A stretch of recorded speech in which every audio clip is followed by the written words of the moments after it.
इतना तो मतलब आंखों पे पट्टी बांध के मत चलो। अपना फ्यूचर, अपने माँ बाप के 50-60 लाख रुपए की इन्वेस्टमेंट एक मिडिल क्लास आदमी के लिए।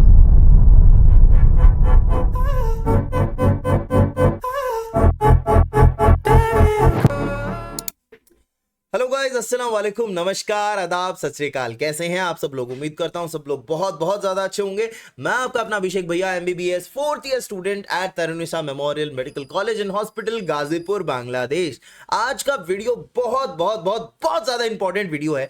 मैं आपको 3 ऐसी जरूरी बातें बताने जा रहा हूं जो आपको कहीं भी एमबीबीएस, अपनी जो डेस्टिनेशन आप चूज कर रहे हैं, एमबीबीएस अब्रॉड, चाहे किसी भी कंट्री में कर रहे हैं ना आप, तो आपको ये 3 चीजें ध्यान रखनी बहुत जरूरी है। ये 3 क्राइटेरियाज आपको बिल्कुल ध्यान में रखने जब भी आप कोई भी ऑप्शन चूज करेंगे। सबसे पहली बात, नीट आपका क्वालिफाई होना चाहिए। सबसे पहली टॉप फर्स्ट प्रायोरिटी है कि पहले नीट क्वालिफाई करो, उसके बाद कहीं भी पढ़ने के लिए जाओ एमबीबीएस। ठीक है।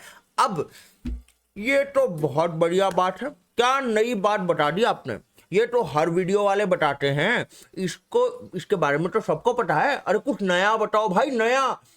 तो नया बताएंगे आपको। नया क्या है? देखिए, एक्चुअली क्योंकि मैं बांग्लादेश में पढ़ता हूं तो मैं आपको बांग्लादेश से रिलेटेड एक बड़ी इंटरेस्टिंग चीज बताता हूं। यहां पर करंटली है ना, एक बहुत बड़ा स्कैम चल रहा है जिसका पर्दाफाश होगा आज से कुछ सालों बाद, जब वो बच्चे जिनके अभी एडमिशन्स हो रहे हैं, जब वो पढ़कर निकलेंगे ना, वो स्कैम का पर्दाफाश होगा भाई तब। ठीक है। स्कैम क्या है, ध्यान से सुनिए। जैसे मान लो कि आप सपोज एक सेशन है 2021-22 सेशन, मैं 2021-22 सेशन का बच्चा हूं। ठीक है। तो मैंने नीट कब क्वालिफाई किया था? मैंने तो किया था 2020 में, समझ गए। और या फिर मैं 2021 वाला नीट भी क्वालिफाई करके यहां आ सकता था बांग्लादेश। ठीक है। इसके पहले का नीट तो वैलिड भी नहीं था, क्योंकि बांग्लादेश में आपको ड्रॉप्स अलाउड नहीं है। 12th के बाद आपका गैप 1 साल का ही होना चाहिए, मतलब एक ड्रॉप आप ले सकते हैं। तो विद 12th और एक ये 2 जो हमारे नीट हो गए ना, 2020 जो मैंने नीट दिया, तो ये वाला मैं नीट के बेसिस पे 2021-22 में मैंने एडमिशन ले लिया। ठीक है। तो कहने का मतलब ये है कि आप जिस सेशन में एडमिशन ले रहे हैं, जैसे आप 2021-22 में ले रहे हैं, तो या फिर तो आपका नीट 2021 में क्लियर होना चाहिए, क्वालिफाई होना चाहिए। क्वालिफाइंग मार्क्स कितने होते हैं? जितने भी भाई 150, 160, 170, अकॉर्डिंग टू कैटेगरी, जो भी आपकी कैटेगरी है, जनरल, ओबीसी, जो भी है, तो आप उस हिसाब से देखें। नीट क्वालिफाइंग मार्क्स हर साल थोड़ा थोड़ा वेरी करता है, तो इतने आपके नंबर होने चाहिए। तो अब या फिर तो आप नीट 2021 में क्वालिफाई करो, या फिर आप उससे पिछले साल यानी 20 में क्वालिफाई कर दो। समझ गए मेरी बात? क्या मैं ये कर सकता हूं कि मैंने बांग्लादेश में एडमिशन 2021-22 सेशन में लिया है और मैं नीट जो क्वालिफाई कर रहा हूं ना, वो मैं 2022 वाला कर रहा हूं। आप समझ रहे हो मेरी बात? सेशन कौन सा है? 2021-22 है ना, तो मेरे को 21 या उससे पहले नीट क्लियर करना पड़ेगा ना, उसके बाद थोड़ी करूंगा मैं नीट क्लियर। मतलब ये वैसी वाली बात हो गई कि आप इंडिया में किसी मेडिकल कॉलेज में एडमिशन लेने के बाद आप नीट क्लियर कर रहे हो। मेरे साथ जो बंदे इंडिया में सेलेक्ट हुए थे गवर्नमेंट कॉलेजेस में, उनका क्या सेशन है? उनका भी यही सेशन है 2021-22। ठीक है। तो जो सेशन, तो सत्र तो हमेशा आपको पता, आप बचपन से स्कूल से लिखते हैं, सेशन इसी तरीके से लिखा जाता है ना, 21-22, 22-23, 23-24, 24-25। ठीक है। तो अब उनका भी सेशन यही है। तो उन लोगों ने पहले नीट किया है, इतने नंबर स्कोर किए हैं, उनको किसी को गवर्नमेंट कॉलेज मिला, किसी को प्राइवेट मिला, तभी तो वो कॉलेज में जा पाए। ऐसा थोड़ी है कि कॉलेज में चले गए उसके बाद वो अगले साल वाला नीट यानी 21-22 वाला नीट क्लियर कर रहे हैं। समझ रहे हो मेरी बात? करंटली बांग्लादेश में यही काम चल रहा है। आपको लोग बोल रहे हैं कि भाई देखो, बांग्लादेश में तो क्लासेस लेट स्टार्ट होती हैं, मतलब जो 2000, जैसे अभी करंट एडमिशन 2024-25 सेशन के चल रहे हैं, तो बांग्लादेश में जो इस 24-25 सेशन की क्लासेस हैं, ये स्टार्ट होंगी 2025 मई में। ठीक है। और 2025 वाला नीट जो हो जाएगा, उसके बाद क्लासेस यहां पे स्टार्ट होंगे। समझ गए? तो इसका मतलब क्लासेस स्टार्ट बाद में हो रही हैं, लेकिन आपका सेशन तो वही रहेगा ना। लेकिन कंसल्टेंट आपको क्या बोल रहे हैं? बेटा आप एक काम करो, आप एडमिशन ले लो 24-25 वाले में।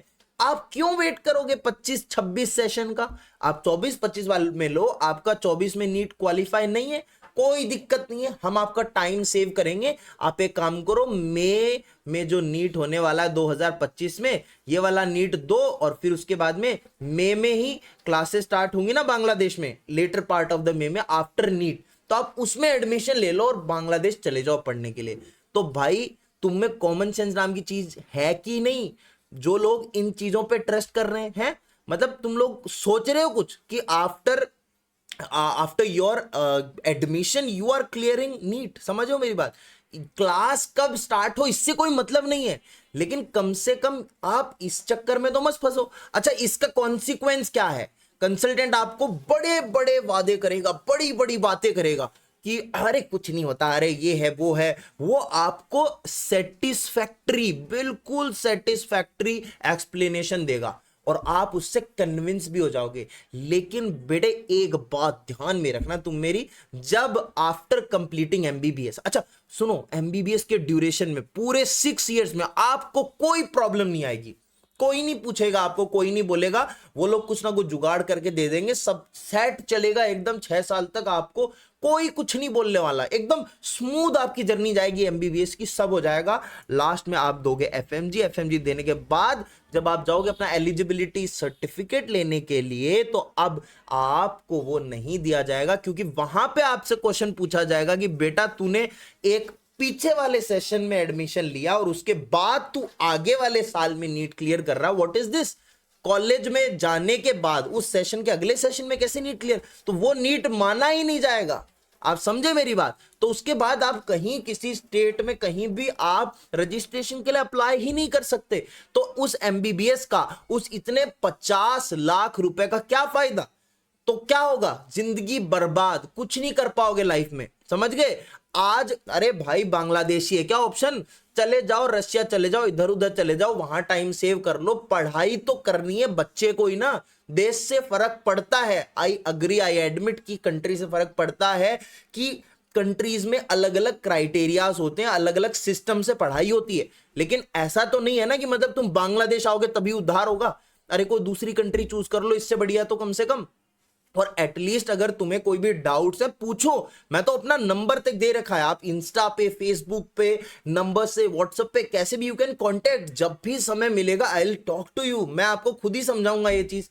तो आप कम से कम मतलब इतना तो मतलब आंखों पे पट्टी बांध के मत चलो। अपना फ्यूचर, अपने माँ बाप के 50-60 लाख रुपए की इन्वेस्टमेंट एक मिडिल क्लास आदमी के लिए, ऑब्वियसली बात है मिडिल क्लास बच्चे आते हैं बांग्लादेश, कोई अमीर ज्यादा तो नहीं आएगा ना यहाँ पे। और अमीर ज्यादा इसलिए नहीं आएगा क्योंकि अगर उसके पास इतने ही पैसे हैं, 1 करोड़ 1.5 करोड़ रुपए हैं, तो ऑब्वियसली बात है वो इंडिया में किसी अच्छे प्राइवेट मेडिकल कॉलेज से पढ़ लेगा, गवर्नमेंट कॉलेज के अंदर पेमेंट शीट से कर लेगा। लेकिन आप बांग्लादेश आ रहे हो, आप एमबीबीएस अब्रॉड चूज कर रहे हो, इसका मतलब क्या है कि हमारे पास भाई पैसे लिमिटेड है, हम मिडिल क्लास कैटेगरी में आते हैं।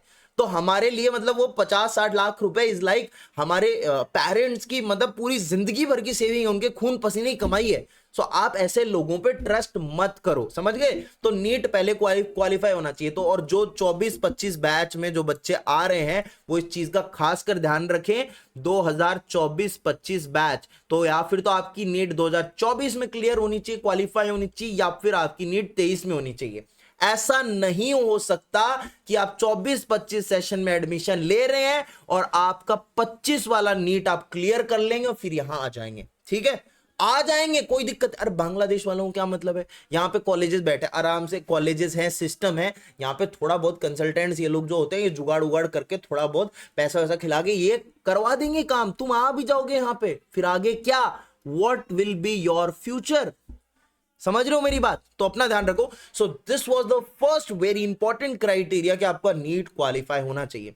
मेरी बातें कई लोगों को बुरी लग सकती हैं, लेकिन ये सच है, जो है यही है। अगली बात, नेक्स्ट बात है कि आपको जो कोर्स ड्यूरेशन है वो देखना है कि at least 54 months plus 1 year of internship, इतना आपको करके आना है। ये जो मैं रूल्स बता रहा हूं ना, ये कोई नए रूल्स नहीं है भाई, ये तो पुराने रूल्स हैं। ये तो बहुत बार बहुत लोगों ने आपको बताए भी होंगे। अगर आपको नहीं पता, आप नए हो रिसर्च फील्ड में, तो आप देखिए नवंबर 18 2021 में एनएमसी की नई गैजेट आई थी। ठीक है, नई गैजेट आई थी, एनएमसी की नई गाइडलाइंस आई थी। आप उसको पूरा रीड कीजिएगा, उसमें पता लग जाएगा कि इतना कोर्स ड्यूरेशन होना चाहिए, प्लस आप जिस कंट्री में पढ़ने जाएंगे वहां पर आप 1 साल की इंटर्नशिप करेंगे, उसके बाद आप इंडिया आके फिर से 1 साल की और इंटर्नशिप करेंगे। ये बात ध्यान रखना, ये नहीं पता होती लोगों को, दोबारा आके करनी है। अभी किसी भी कंट्री की इंटर्नशिप वैलिड नहीं है।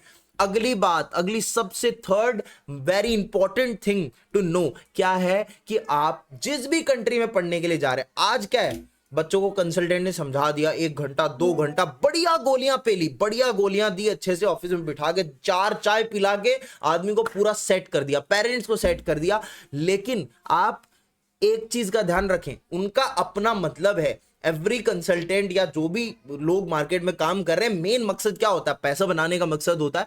तो वो आपको क्यों आपका फ्यूचर देखेंगे? कोई रिश्तेदार है, फूफी, खाला, चाचा, ताऊ कुछ लगते हैं आपके? नहीं लगते ना। तो उनको अपने काम से मतलब है, उनका काम ही यही है, अच्छी बातें करना। तो अब थर्ड नंबर पे आप देखिए कि आपको जिस भी कंट्री में आप पढ़ रहे हैं वहां का आपके पास रजिस्ट्रेशन होना चाहिए, समझ गए।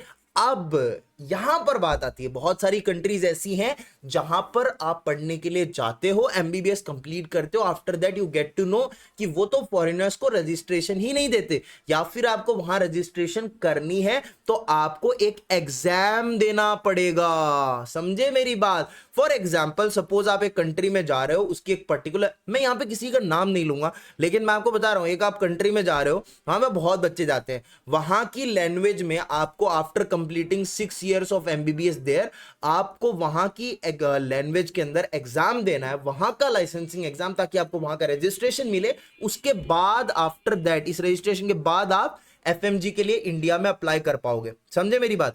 इसके बाद आप एफएमजी के लिए इंडिया में अप्लाई कर पाओगे। तो इसका मतलब आपको वहां का रजिस्ट्रेशन करना है। तो जैसे एक पर्टिकुलर कंट्री है, उसकी लैंग्वेज में आपको पहले वहां की लैंग्वेज सीखनी है, फिर उसके बाद वहां पर एग्जाम देना है, तब जाके आपको वहां का लाइसेंस मिलेगा, तब आप इंडिया आ पाओगे।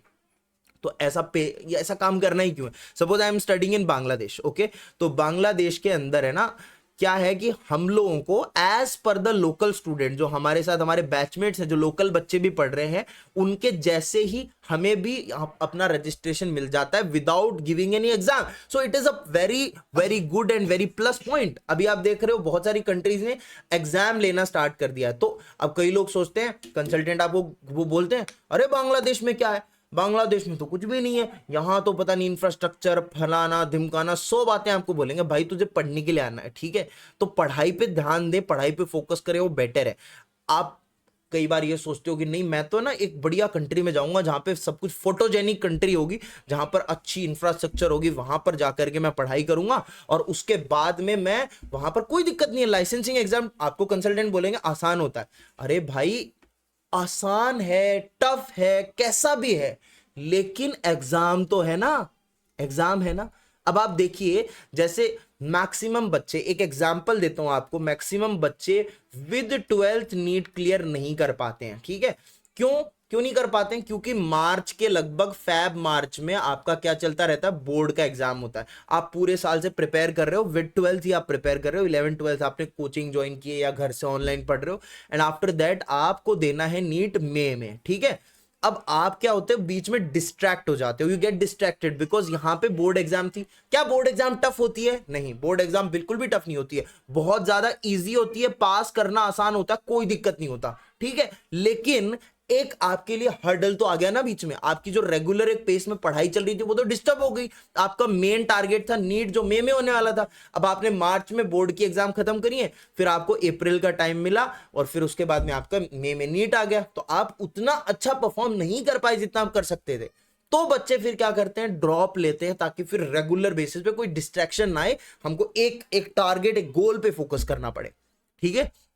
अब ये जो बात मैंने इसलिए बताई क्योंकि आप सपोज कोई एक ऐसी कंट्री चूज कर रहे हैं और वहां पर जाके आपको ये पता लग रहा है कि यार यहाँ का लाइसेंसिंग एग्जाम देना है, या फिर आपको कंसल्टेंट भी बता रहा है कि नहीं लाइसेंसिंग एग्जाम बहुत आसान होता है।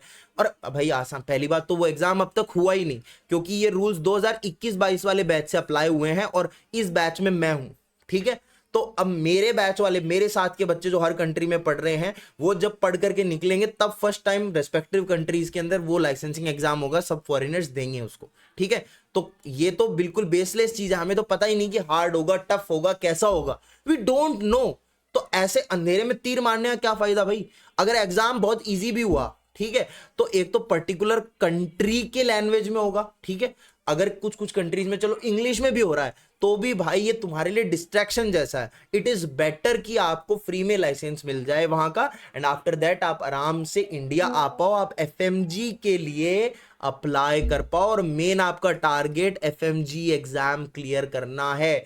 आपको मेन टारगेट है नेक्स्ट क्लियर करना है, समझ गए, पीजी क्लियर करना है भाई। एग्जाम जिंदगी भर एग्जाम ही देते रहना है क्या, बहुत सारे आगे भी इंडिया आने के बाद एग्जाम्स हैं। तो don't focus on this shit यार, कि आप किसी कंट्री में जा रहे हैं और वहां जाकर आपको पता लग रहा है लाइसेंसिंग एग्जाम देना पड़ेगा वो, और आप बोल रहे हो कोई बात नहीं हम तो दे देंगे लाइसेंसिंग एग्जाम। क्यों अपना बोझ बढ़ा रहे हो फालतू में, क्यों आप इस चीज को वो कर रहे हो, ठीक है। तो ये थोड़ा सा ज्यादा ही एक्सप्लेनेशन हो गया, अब क्या करूं भाई, टीचर हूं ना, थोड़ा पढ़ाता पढ़ाता हूं तो ऐसे थोड़ा मैं इमोशंस में बह जाता हूं, ज्यादा बोलने लगता हूं। तो खैर मिलते हैं अगले वीडियो में विद समथिंग न्यू। कुछ आपको बात पूछनी है या कुछ भी एनीथिंग, कुछ क्वेरीज वगैरह है तो आई डोंट माइंड, आप मेरे को आराम से फोन कर सकते हो। आधी रात को भी फोन करना, मैं उसका रिप्लाई करूंगा। सॉरी आधी रात को नहीं करूंगा, मजाक कर रहा हूं। So this is my number +917627035562। So this is my number. इस पे आप क्या करेंगे, खटैक व्हाट्सएप पे कांटेक्ट करना भाई, नॉर्मल कॉल मत करने लग जाना। मैं बाहर रहता हूं, बांग्लादेश रहता हूं, इंटरनेशनल इंटरनेशनल है बांग्लादेश। अरे कोई बात नहीं, कंट्री तो दूसरी है ना, तो सिम नहीं चलेगा, ठीक है। तो इसलिए व्हाट्सएप पे कांटेक्ट करना, और व्हाट्सएप पे जो आपका डाउट हो लिख के भेज देना प्लीज अपने नाम के साथ। So I will respond to it, ठीक है। चलो मिलते हैं अगले वीडियो में, take care, bye bye, see ya, love you all यार। एक काम कर दो ना please, like share subscribe, video को लाइक कर दो और शेयर करो, जिन लोग जो भी पढ़ रहे हैं आपके दोस्त सब शेयर करो, सबको शेयर करो। बाय।